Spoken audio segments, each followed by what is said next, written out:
কনকনে শীতে জবুথবু টাঙ্গাইলের জনজীবন। দিনের বেশিরভাগ সময়ই মিলছে না সূর্যের দেখা, লম্বা হচ্ছে ঠান্ডাজনিত রোগে আক্রান্তদের তালিকা। শীতের আরও খবর জানতে এই মুহূর্তে টাঙ্গাইল জেনারেল হাসপাতালের সামনে আছেন সহকর্মী কাদির তালুকদার। যাচ্ছি তার কাছে। ঘন কুয়াশার সাথে হিমেল হিমেল হাওয়া এজন্য কনকনে শীত বিরাজ করছে। গত দুদিন যাবৎ সূর্যের দেখা মিলছে না দিনের বেশিরভাগ সময়ে দেখা যাচ্ছে যে ঘন কুয়াশার সাথে বাতাস বইতে থাকায় প্রচণ্ড পরিমাণে শীত দেখা দিয়েছে। এদিকে যারা কর্মজীবী মানুষ রয়েছে একেবারেই বিশেষ কাজ ছাড়া কিন্তু আসলে সকালবেলায় মানুষজনকে কম দেখা যাচ্ছে। বেশি বিপাকে পড়েছে যারা সাধারণ খেটে খাওয়া মানুষ রয়েছে, কর্মজীবী মানুষ রয়েছে, তারা কিন্তু বেশি বিপাকে পড়েছে। তাদেরকে জীবিকার সন্ধানে বের হতে হচ্ছে। এই যে ঠান্ডা বাতাস এবং ঘন কুয়াশা, এই ঘন কুয়াশার কারণে আসলে যারা নিম্ন আয়ের মানুষজন রয়েছেন তারা কিন্তু কাজের সন্ধানে বের হলেও তারা আসলে সেই পরিমাণ কাজও পাচ্ছে না, কারণ সাধারণ মানুষ কিন্তু সহজেই বের হচ্ছে না। একেবারেই নিতান্ত প্রয়োজন ছাড়া মানুষ ঘর হতে বের হতে যাচ্ছে না, এবং প্রয়োজনে যারা বের হচ্ছে তারাও কিন্তু আসলে খুবই একটা বের হচ্ছে না, খুবই কম বের হচ্ছে।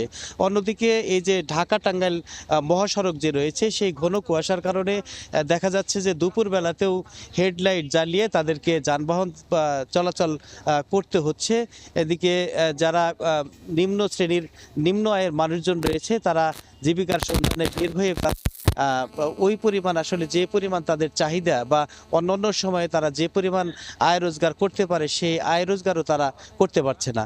অন্যদিকে দেখা যাচ্ছে যে এই যে ঘন কুয়াশা এবং হিমেল হাওয়ার কারণে এই যে ঠান্ডাজনিত রোগের প্রকোপ বেড়ে যাচ্ছে। প্রতিদিনই ঠান্ডা, নিউমোনিয়া, কাশি সহ বিভিন্ন রকমের রোগবালের শিকার হচ্ছে, এবং বিশেষ করে যারা বৃদ্ধ এবং শিশু রয়েছে তারা কিন্তু এই ঠান্ডার কারণে তাদের নতুন করে রোগ দেখা দিচ্ছে এবং তারা চরমভাবে বিপাকে পড়েছে।